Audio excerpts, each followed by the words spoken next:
Hi hello అందరికీ నమస్తే. ఈరోజు నేను సింపుల్గా అంటే నేను టైం పడుతుందిలేండి. ఇది ఏమంటారు చామగడ్డ ఫ్రై, జస్ట్ ఓన్లీ ఫ్రై. దీంట్లో పోపు ఉండదు, ఏముండదు. ఆయిల్ ఎక్కువ వేసుకొని ఫ్రై చేసుకోవాలి, చాలా బాగా ఫ్రై చేసుకోవాలి అంతే. ఉప్పు వేసి ఉడికించి పెట్టుకున్నాను. డైరెక్ట్గా ఫ్రై చేసుకొని కారం వేసుకోవడమే, కొబ్బరి కారం వేసుకోవడమే. నేను చూపిస్తాను నేను మీకు. ఓకే ఫ్రెండ్స్, ప్రాసెస్లోకి వెళ్ళిపోదాం. ముందు ఉప్పు వేసి ఉడికించి పెట్టుకున్నాము. ఇప్పుడు ఆయిల్లో వేసేద్దాం. సో నేను ఆయిల్ ఇంత వేసుకున్నాను. దీనికి ఆయిల్ బాగానే పడుతుంది. ఆయిల్ స్లిమ్లో బాగా హీట్ అవ్వాలి. హీట్ అయిన తర్వాత వేసుకోవాలి. పోపు గింజలు ఏం వేసుకోవద్దు దీనికి. ఆయిల్ కాగుతుంది. ఈలోపు నేను చూపిస్తున్నాను. ఇది కొబ్బరి కారం. ఒకసారి మీకు చూపిస్తాను నేను మీకు. వంకాయలో వేసాను కదా ఆ కొబ్బరి కారం ఇది. కొబ్బరి కారం లేని వాళ్ళు మామూలు కారమైనా వేసుకోవచ్చు, కానీ ఇప్పుడు కాదు, మొత్తం ఫ్రై అయిపోయిన తర్వాత. ఓకే ఫ్రెండ్స్, కొబ్బరి కారం ఎలా చేయాలో నేను ఒకసారి చూపిస్తాను ఇంకో క్లిప్లో. ఇప్పటికైతే ప్రస్తుతానికైతే వీటిని బాగా ఫ్రై చేసుకోవాలి. ఓకే ఫ్రెండ్స్, వెళ్ళిపోదాం. మరి ఇవి నాకు 1/2 కిలో ఈ చామగడ్డలు ఇంకా ఫ్రై చేసుకోవాలి మెల్లగా.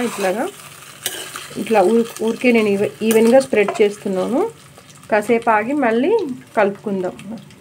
స్లో ఫ్లేమ్లో బాగా కుక్ అవ్వాలన్నమాట, ఫ్రై అవ్వాలన్నమాట. సో ఇట్లా కింద అడుగంటుతుంది, ఏం కాదు. మీరు హై టు లో ఫ్లేమ్లో పెట్టుకుంటూ ఇట్లా టర్న్ చేసుకుంటూ ఉండండి.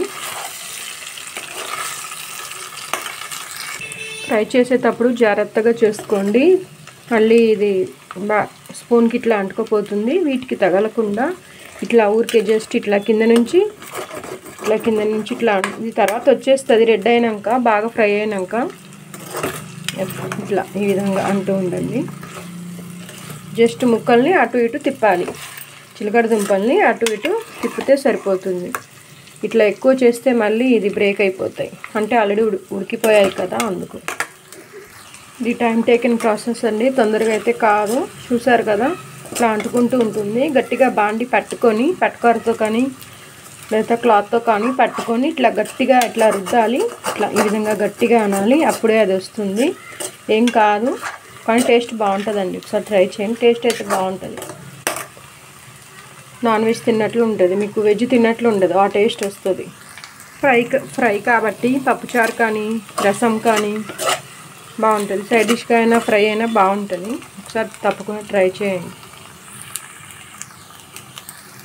సో నాకు ఈ స్టేజ్లో ఉన్నప్పుడు నేను కారం వేసేసుకుంటున్నాను. కొంతమంది అంటే ఇట్లా సపరేట్ ఇంకా ఫ్రై అయ్యే వరకు ఉంచుకోవచ్చు. ఇలా సపరేట్ ఫ్రై అయ్యి వచ్చేస్తాయి, కానీ అంత డీప్ ఫ్రై నాకొద్దు, అంత ఎక్కువ ఫ్రై నాకొద్దు. ఇట్లా షాలో ఫ్రై ఇట్లా అయితే చాలు.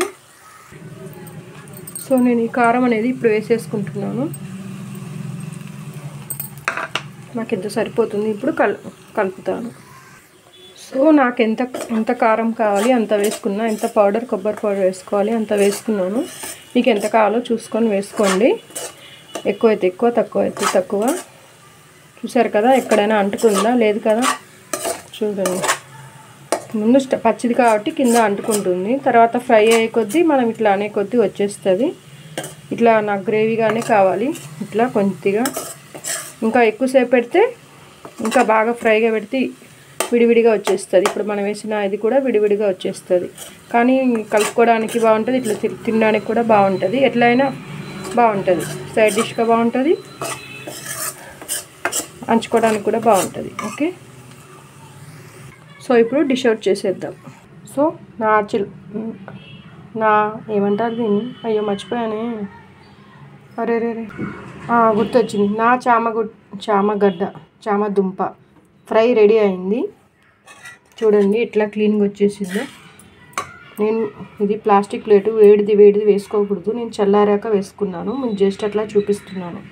ఓకే ఫ్రెండ్స్, రైస్ బాగుంటుంది, రైస్లోకి బాగుంటుంది, సైడ్ డిష్గా బాగుంటుంది. ఒకసారి ట్రై చేయండి. మా ఊరు చూడండి. ఒరే వీడికి సపరేట్గా వేసాను. నీకు వేసాను కదా, మళ్ళీ ఎందుకు నేను వదిలి వీడికి సపరేటు నేను వదిలి వాళ్ళకి సపరేటు కొట్టుకుంటున్నారు. నువ్వు తినరా, వాడిది ఎందుకురా వీడు అడిపోయిన రబ్బా తినేస్తున్నాడు రా ఆవిడ పడుకుంటే అసలు ఉండకపోయిండు. నుది ఓకే ఫ్రెండ్స్, మా మీనుగాడు ఎక్కడ పోయిండు వెతకాలి. Okay friends, thank you for watching. Bye.